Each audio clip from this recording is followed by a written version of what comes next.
So I don't have too much more to say about prokaryotes at this time. Not that prokaryotes aren't interesting and have a lot more going on, but that we're doing a whirlwind tour of stuff and I need to move on to the eukaryotes.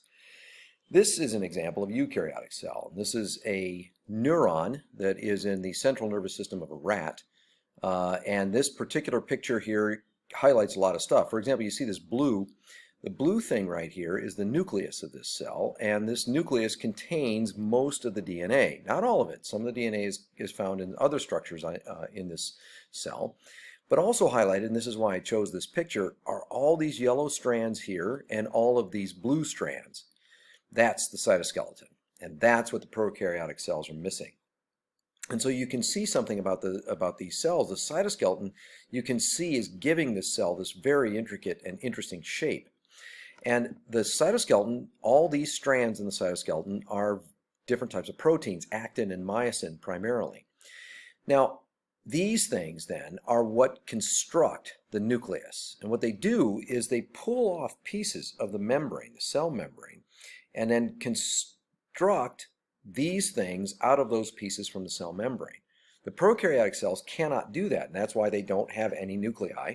They also don't have other types of structures inside here because the cytoskeleton doesn't just build nuclei in this way, it also builds other types of structures, which we're going to talk about here in a moment.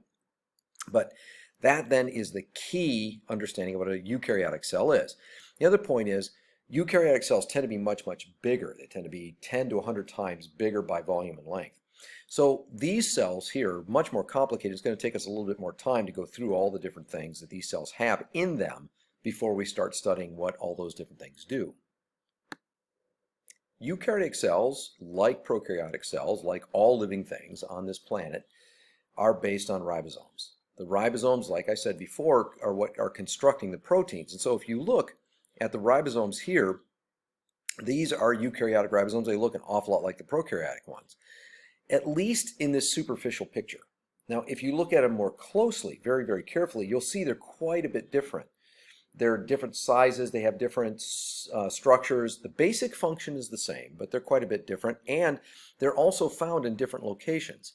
In prokaryotic cells, the ribosomes are kind of spread throughout the entire organism's body. Here, they are found in two specific locations. One of them could be just free laying around out here in the material inside the cell that's not part of one of the organelles or one of the other structures. All of that stuff is called the cytosol, which literally means the solution inside the cell. Cyto, C-Y-T-O, means cell. Sol is solution. So these things are just floating around, and there is another place that you can find them. You can also find them bound to membranes of a particular structure, which we're going to talk about in a moment, called the rough endoplasmic reticulum. These ribosomes on the rough ER, rough endoplasmic reticulum, are functionally the same as the ribosomes floating in the cytosol. They produce proteins in the same way, and they're basically the exact same structures. The difference, though, is that the fates of the proteins that they produce are different. The proteins produced by ribosomes in the cytosol are going to end up doing something different than the proteins produced on the rough ER. We'll talk about that later in the course, but right now what I want you to do is recognize ribosomes produce proteins, and they also are found in eukaryotic cells in two locations, bound to an organelle or free in the cytosol. Okay, now let me just step back a little bit and talk about what we're doing. I am doing a review here of things that you've seen before. We may be going into more depth than you've been in the past. We may not, I don't know. But the point is we're going to go through it quickly. I'm going to show you a lot of different structures, especially with these particular types of cells, these eukaryotic cells. I want you to be able to do the following. I want you to be able to recognize a picture of these organelles or these structures. So for example, I could show you this picture on the exam and ask you what this structure is, and you should respond, this is a ribosome. That's the first thing. Second thing, I want you to give me a one-sentence explanation or description of what that structure does. So I could point to this, and instead of asking you what it is, I could ask, what does it do? The correct answer in this case would be it constructs proteins. Now, we're going to see a lot more than just these structures here.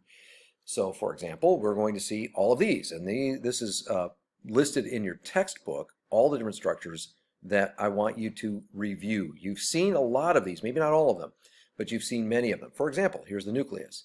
Now, I want you to be able to recognize a picture of a nucleus in a micrograph. They're excellent examples in your textbook. Use those. Be very careful not to use things that you find on Google. A random web search on Google will pull up all sorts of information that are mislabeled, that are incorrectly stated, and so forth. So the textbook is your most reliable resource. So use it, and it's got pictures of every single one of these. So use that as your primary resource. But here's the nucleus. There's the nucleus, and then you'll see this inside. There's a little tiny structure called a nucleolus. Now, also look here. It talks a little bit about the structure of that organelle in this table, but notice the function. Genetic information assembly of ribosome subunits and structural support. So those are the functions of this nucleus. That's what I want you to be able to do. Recognize the nucleus in a picture and be able to note what the function is. In addition, then, we talked about ribosomes. We saw that produces proteins. They say protein synthesis. To synthesize proteins means to make them. And then there are a bunch of other things here. And these other things are things that, again, you've probably seen, but I want you to see them again. And I want you to learn their functions. And here's the point. In this class, this professional level class, this is the last time you're able and allowed to forget things. You may have seen these structures before, and you might have forgotten what they are and what they do. You are no longer allowed to do that. From now on, when you learn something, you learn it permanently. How do you do that? Master it. It isn't just a matter of being able to learn it for the test. The test is not what's important. It's very easy to cheat on tests, especially online. We all know this. But that's not the point. The point is, your goal is to get yourself to a place where you are so intellectually powerful that you can go do something important. You can go to med school. You can go do research. You can go teach. You can do something in nursing school as a nurse. That's the whole point of this. So, learn this so deeply that you do not forget it. The test is not what's important. What's important is what you know. Your life is going to be based on what you learn, not how well you did on the exams. People will tell you differently. People will tell you that's not true. I have to be able to compete. I can't get into med school unless I do well on the exam. Well, ladies and gentlemen, you're not going to get through med school if you get into med school without knowing anything.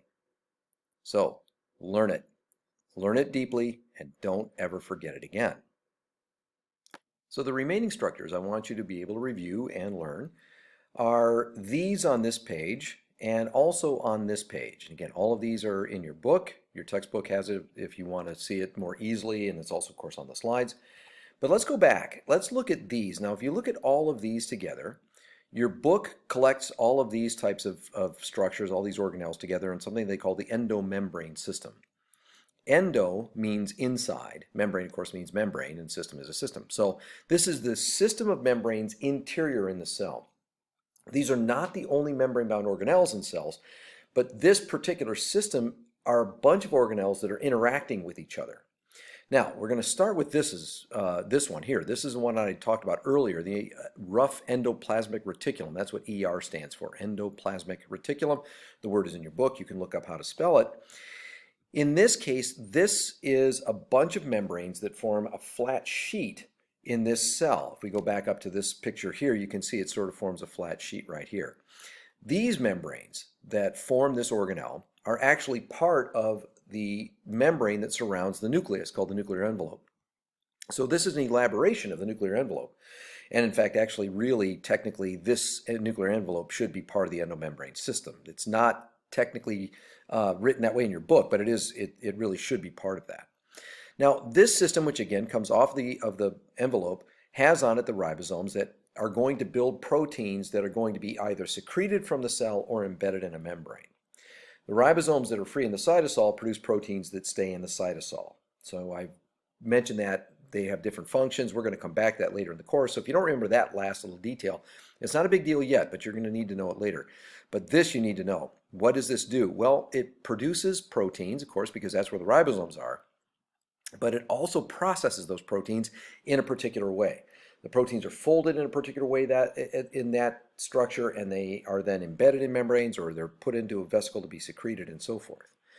Now, this rough ER, which is again comes off of the nuclear membrane, continues out into the cell and away from the nuclear membrane, and eventually becomes something that looks like this. Instead of being a bunch of flat sheets, it becomes a bunch of tubes that form these kind of very, very complex interconnected things.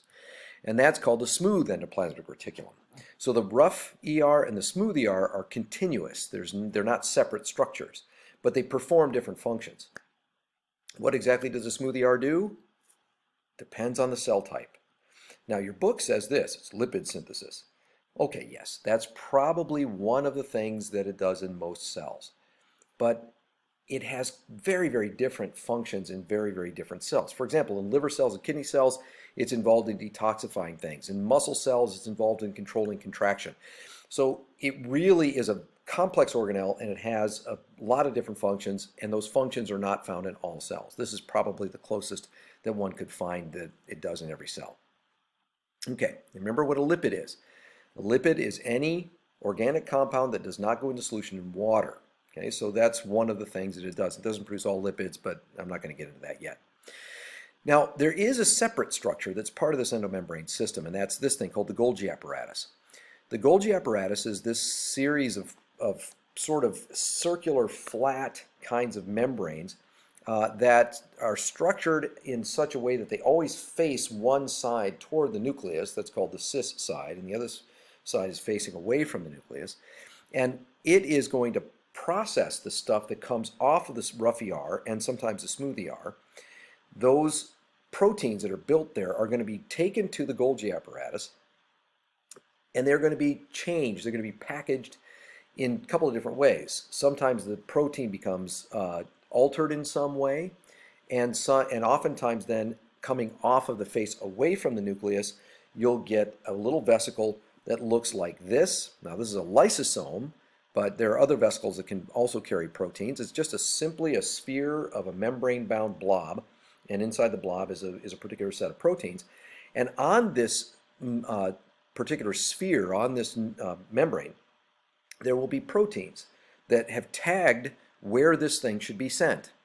So the Golgi apparatus puts those proteins on it, tags the cell, tags the vesicle with a protein that tells the cell where to go take it. So they talk about this here. They say protein processing, for example, glycosylation, putting sugars on those proteins as occurring in the Golgi apparatus. But the other thing I want you to add to this, you can write this in your book if you wish, is that it marks these vesicles, marks the proteins as to where they're supposed to go. So it's sort of a trafficking or a distribution center for proteins inside the cell. And then the lysosomes. The lysosomes are proteins that are protein-bound blobs that are membrane-bound that are produced again in the rough ER and then taken to the Golgi apparatus for more processing, and then they're produced by the Golgi. And these things have a bunch of really, really nasty digestive enzymes. The lysosomes, lyso means to explode, to break open or break into pieces. So that's what this thing does. If the cell ingests something, it uses the lysosomes to digest it, to break the pieces up so that it can then use them. That's why it's called digestion and recycling. Old organelles that are breaking down, mitochondria, for example, that are producing too much stuff that's toxic, will be destroyed by the cell using its lysosomes. And then there are other types of things that are also produced typically by these endomembrane structures, one of them being a peroxisome. A peroxisome is involved in specific types of chemical reactions. They have enzymes in them that will do this, what your book talks about, oxidation of fatty acids, ethanol, and other components. So in other words, this contains these types of enzymes, catalase, for example, which will oxidize certain types of things. So these are all different structures that you find in eukaryotic cells, and so are these. Although this is a little bit, I want to sort of separate these two out, the vacuoles and the chloroplasts, from the mitochondria. Mitochondria, I could ask you what it does, and almost everybody comes back and says, powerhouse of the cell.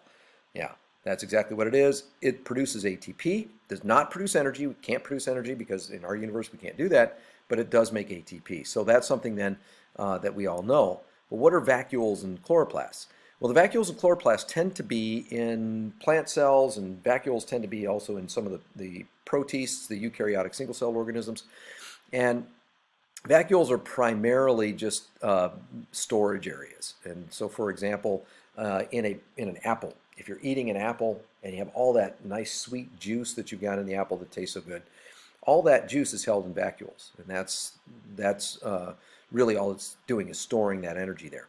The chloroplasts, again, is something you probably know about. Chloroplasts are green. They're found in plants and algae, and they actually are involved in producing the photosynthetic products, typically sugars and things like this, that we see in those organisms.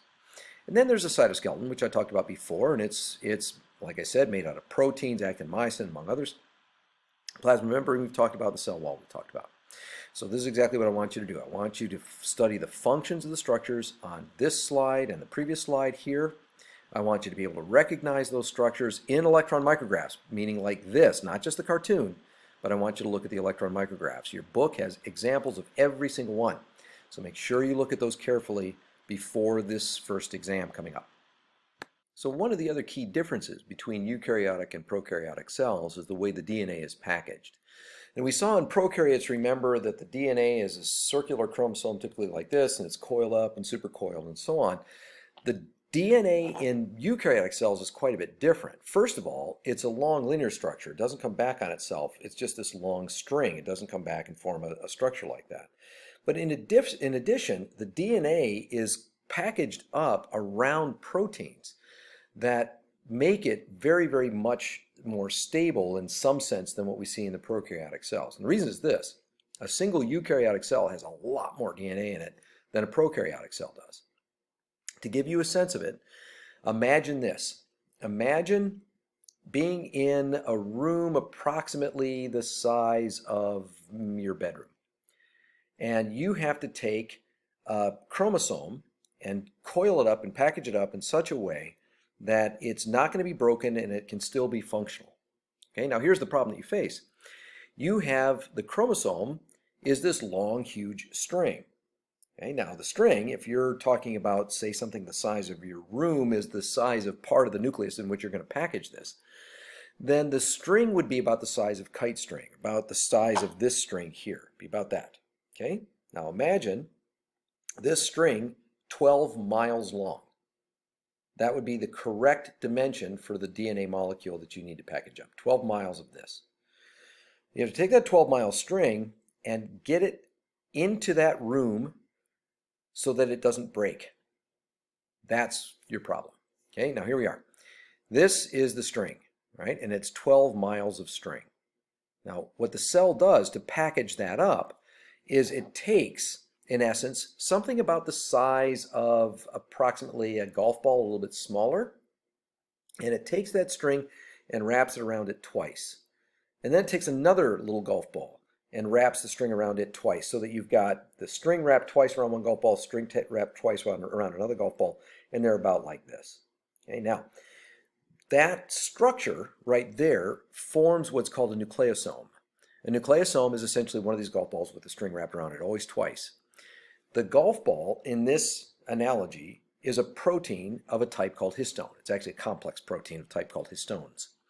So these proteins, these histone proteins, are DNA binding proteins that protect it.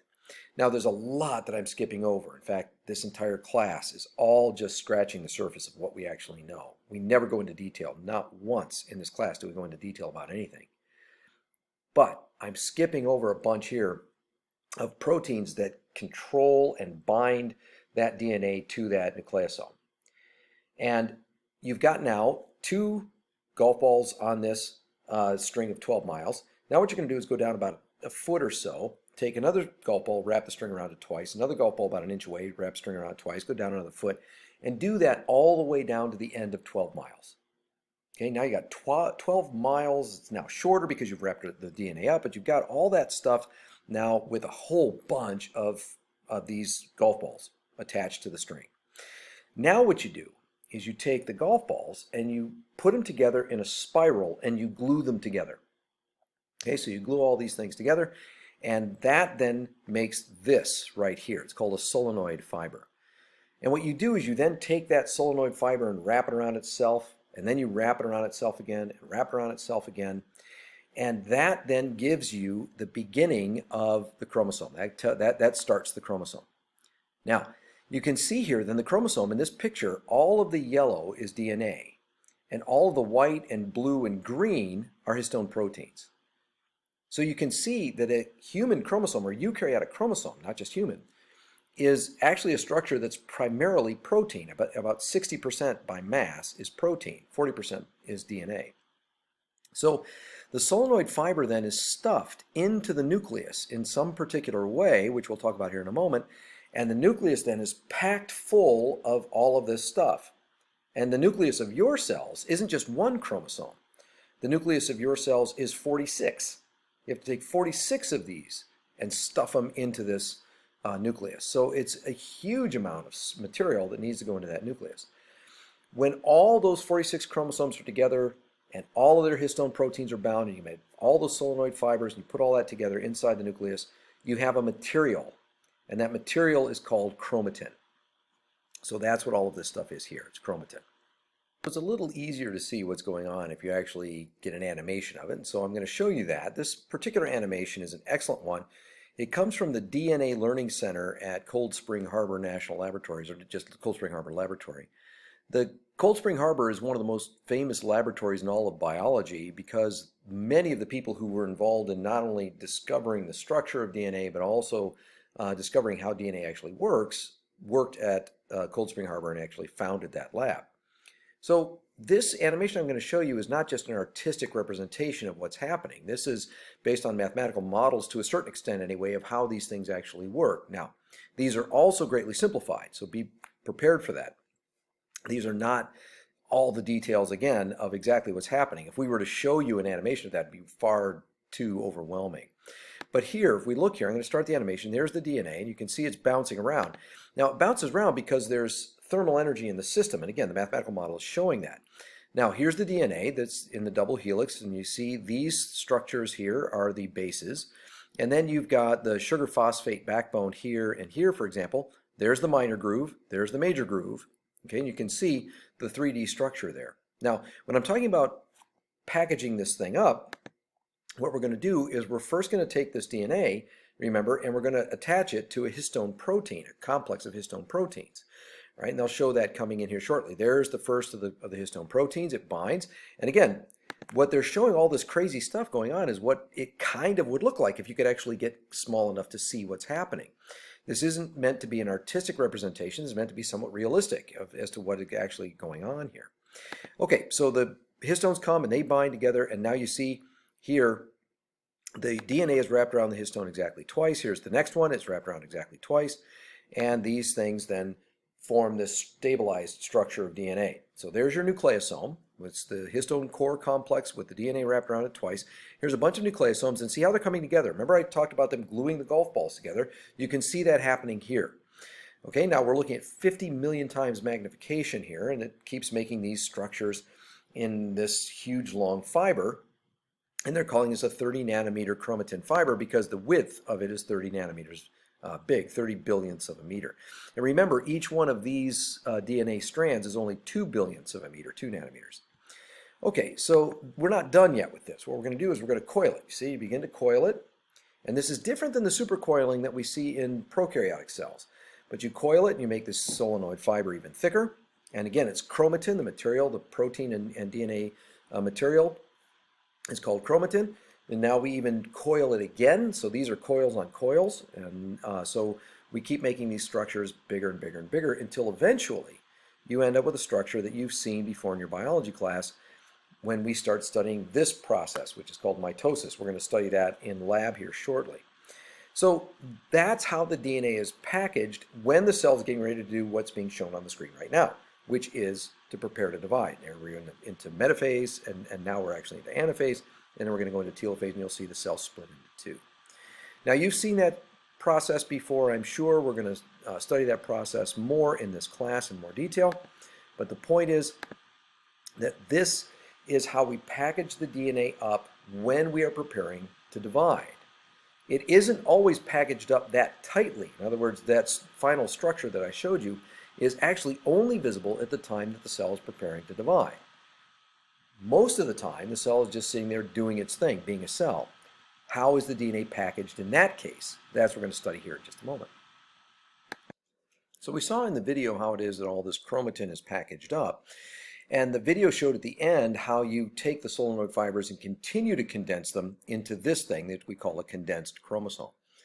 Now, as I mentioned, the condensed chromosome only exists during the time the cell is preparing to divide. Even though this is a picture that we often will see as a chromosome, it really doesn't exist that often. Chromosomes usually look like this. And I'll get to that in a moment, but when the cell is getting ready to divide and it makes a structure that looks like this, this is a compound structure of actually two different DNA molecules. One DNA molecule is all condensed on this side and then down here, and this whole thing right here forms one what we call chromatid, and then its sister chromatid is attached to it here, and the two chromatids are attached right here in this thing called the centromere. Now again, those are terms you've probably already heard before. If you haven't heard them before, we're going to go through them in great detail in the mitosis-meiosis laboratory. So I'm not going to go into a huge amount of detail here. Just remember that the centromere is here. You've got these two chromatids, and the ends of the chromosomes we call telomeres. So we have 1, 2, 3, 4 telomeres. This structure right here, from the centromere all the way out to the telomere, is called an arm. So it has 4 arms. Okay? So this sort of thing is, again, only in existence at the time the cell's getting ready to divide. But what is the stuff like when it's not ready to divide? Well, again, it packages up like this, and it makes the nucleosomes. Here's an example of a nucleosome. The green here is the histone protein. You can see the DNA wrapped around twice. And that then forms these solenoid fibers that then are just sort of dumped in the cell. And it looks like it's randomly dumped. It's not. It's actually organized in a particular way. But it looks like this. Now here you can see this sort of translucent outline is the outline of the nucleus, and all this hairy looking stuff inside here are solenoid fibers that are making up the chromatin. Each one of these different colors is a different chromosome. And this is not an artist's representation again. This is based on actual research that's based on two things: mathematical models and pictures of these chromosomes that are highlighted in a particular way I'll describe here in a moment, done by this group here, led by DeStefano. Each one of these different colors is a chromosome. And I want to get into this a little bit more detail, because if you look carefully at the way these things are packaged, you'll see something kind of interesting, especially when you highlight them in particular ways to show each individual chromosome in a unique color. And that technique that we use is called fluorescence in situ hybridization. What fluorescence in situ hybridization is all about, it's also called FISH, is this. Here you've got a DNA strand, and what I want to do is to uniquely mark that strand. I want to mark with a probe something that will let me see that DNA sequence and no other DNA sequence. I want to specifically mark that thing.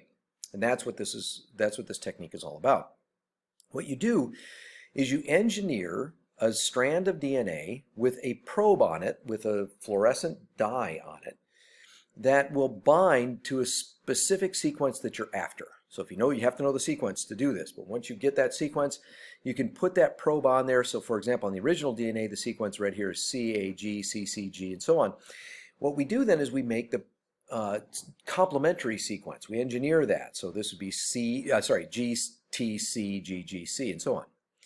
And on this strand, this pink one here, we then attach the fluorescent probe. And here's how the fluorescent probe works. When I shine a light on it of a particular frequency, it then releases light of a different frequency, and it gives you a specific color, very, very specific color. So we can use this technique to find exact sequences of DNA. Okay? Now, that technique here we're going to apply to all the chromosomes in a human cell. And that's going to show us a very, very interesting pattern that we need to explain. So here's an example of where researchers have done the fluorescence in situ hybridization in a human cell. This is a nucleus of a human cell that has already been through this procedure where every single chromosome, every single DNA sequence on a given chromosome was given a unique color. Okay, so there was given a unique probe with a unique color. And that's why you have all these different colors here, blues and greens and reds and so on. So it's sort of like this. But in this case, it's the actual chromosomes themselves that are fluorescing these different colors. Now, this cell is in a phase that we're going to call interphase because it's not preparing to divide. We'll talk about that later very, very shortly here in just a minute. But there was another cell in this procedure where the chromosomes were condensed like they are here. They were preparing to divide. In fact, the nucleus had already broken apart, and we're in a part of the division cycle called prometaphase. So That's what these are. All of these individual things here are chromosomes, and those chromosomes then are all spewed out because there's no nuclear membrane here in this particular cell. Now, remember what fish does. It binds a specific probe to a specific sequence of DNA only, and it fluoresces a unique color. So, for example, this chromosome right here has a particular sequence, and they knew the sequence. They put the probe in there, and the probe binds to it, and it fluoresces this kind of purple color. Interestingly enough, if you look carefully at this whole thing, you'll see there's another one just like it.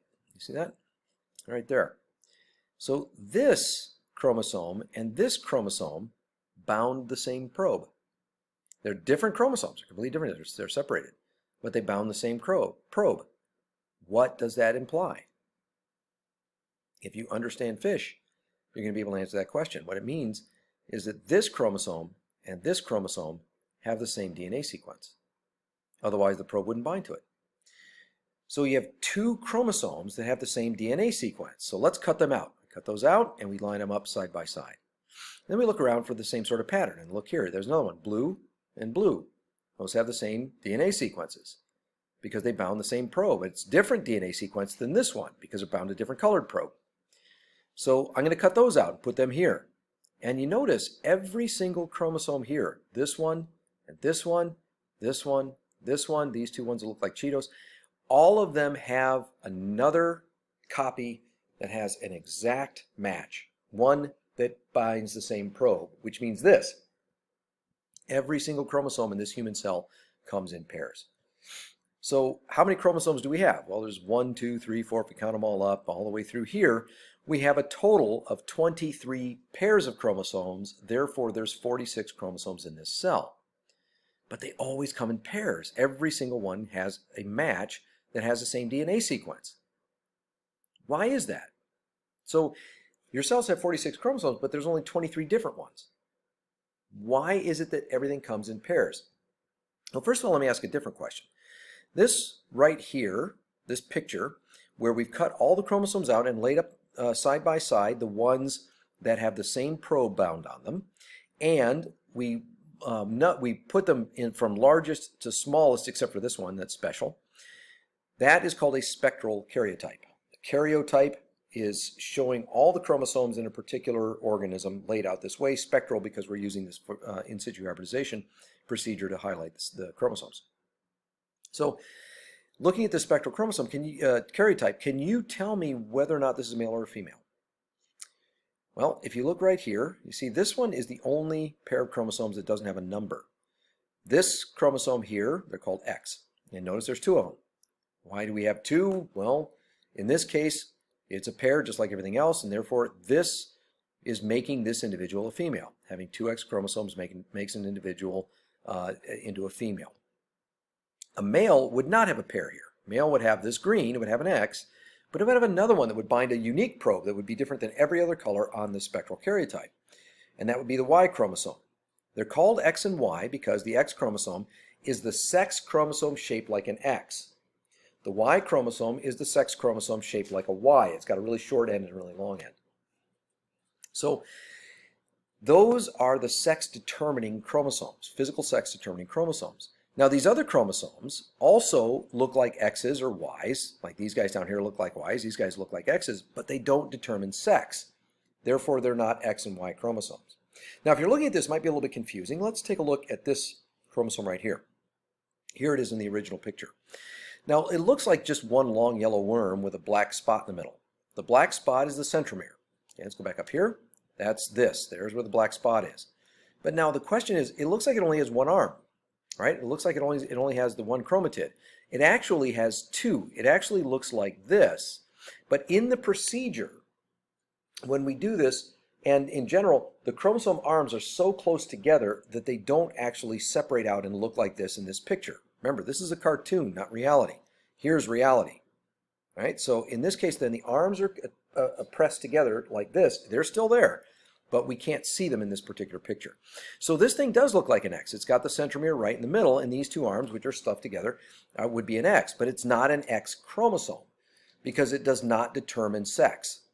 This one is an X chromosome because its centromere is in the middle. There it is right there. The centromere is in the middle, and it looks like an X. So all of these chromosomes here, the pairs 1 through 22, all 44 of these chromosomes, have nothing to do with determining sex, male or female. These chromosomes here are therefore what we call somatic, meaning body chromosomes. They don't determine sex. Sex determination in mammals occurs simply by these chromosomes here. If you have two X's and you're a mammal, you're a female. If you have an X and a Y and you're a mammal, you're a male. In birds, it's different. In birds, WW is a male and WZ is a female. So there are different sex determinations also in other organisms. For example, in insects, certain insects, if you have only one sex chromosome, you're a male. If you have two, you're a female. So what determines sex depends on the type of organism we're talking about. But we're mammals, and we use the XY sex determination system. So that's then leading us to this other question. Why pairs? Why do we have two chromosomes of each type? Well, the answer is really quite simple. You have a mom and a dad. Your mom gives you one complete set of human genes. One complete set of human genes occurs only on 23 chromosomes. So to make a human being, I only need 23 chromosomes. I can have all the genes I need for that. And your mom gave you one complete set. Your dad gave you another complete set. So you got 23 from your mother, 23 from your father. Those combine to make this set of 46. And that is how it is that we have these two sets of chromosomes for every single chromosome. In other words, every single cell in your body has twice as much DNA as it needs. Now, the DNA is doubled, and it's important that it's doubled. In some cases, if you're missing a certain amount, if you're missing one or you have an extra one, for example, Down syndrome has an extra one of these, 21s, then weird things can happen during development. But that has not to do with missing genes or having too many genes. It has to do with having too many proteins or missing certain proteins or missing the amounts of those proteins. Okay, so the amount of chromosomes determines how much protein is in the cell. Remember, the proteins do everything in the cell. If you don't have the right amounts of each, then things can go wrong. But the fact of the matter is that we have two chromosomes of each type in all mammals, and in fact in many, many organisms. Not all, however. Some organisms only have one set. Some organisms have 4 sets. Some organisms have 6 sets, and so on. So we have some terms that we have to introduce so we can keep all of this stuff straight. When we're looking at an organism or a cell that has 2 complete sets of chromosomes in its healthy condition, then we say that that cell or organism is diploid or diploid, meaning 2 sets. Ploidy refers to the sets of chromosomes. So we here, humans, are diploid because we have 2 sets of chromosomes. Now, not all cells in your body are diploid. There are some that are haploid. The cells that are going to actually be used for reproduction, the eggs and the sperm, are only haploid. They each carry only 23 chromosomes instead of 46, 1 of each pair instead of 2 of each pair. Cells like that and organisms that are like that have only 1 set of chromosomes we call haploid, which literally means half a set, but that's actually a historic misnomer. Okay, so haploid means that they only have 1 set of chromosomes. Now, there are other terms too. For example, if you have 4 sets of chromosomes, some plants have 4 sets of chromosomes. We call it tetraploid. Some plants have 6 sets. We call it hexaploid. Cancer cells typically don't have a complete set or even 2 complete sets or a unique number of complete sets. There's like 2 number 1s and 1 number 2 and 3 number 4s and so forth. They're all messed up. Those are called aneuploid. That's a compound word of 3 meanings. An means negation. U means true, ploid means set, meaning it doesn't have a correct set. So there's a whole bunch of other terms you're going to learn as you move on in your studies, but right now we got to know diploid, haploid. If we look back at this picture, you'll see a chromosome here and a chromosome here, and you see they bind the same probe, they have the same DNA sequence. When you see that, these 2 chromosomes, even though they have the same DNA sequence, are coming from different people. How can that be? How can you have 2 different people, your mom and your dad? Your mom and your dad are not the same. They're not clones. They don't look identical. Yet they gave you chromosomes that bind the same probes, which means they have the same DNA sequence. How can that be? How can your mom and dad be different if they have the same DNA? They don't have exactly the same DNA. They have 99% the same DNA. And these probes have a little bit of slop in them. They will bind things that are 99% similar. They don't have to be 100% similar. So your mom and your dad are very, very similar. You and I are very similar too. For example, the difference between you and me and our chromosomes, we're 99% the same. So the fact of the matter is that if we were to do this test on you and in this test on me and this test on this person, we would get the exact same colors because all of our chromosomes are the same. Not absolutely identical, not perfectly identical, but 99% the same. Why? Well, because we're the same species. Most of what we do is identical.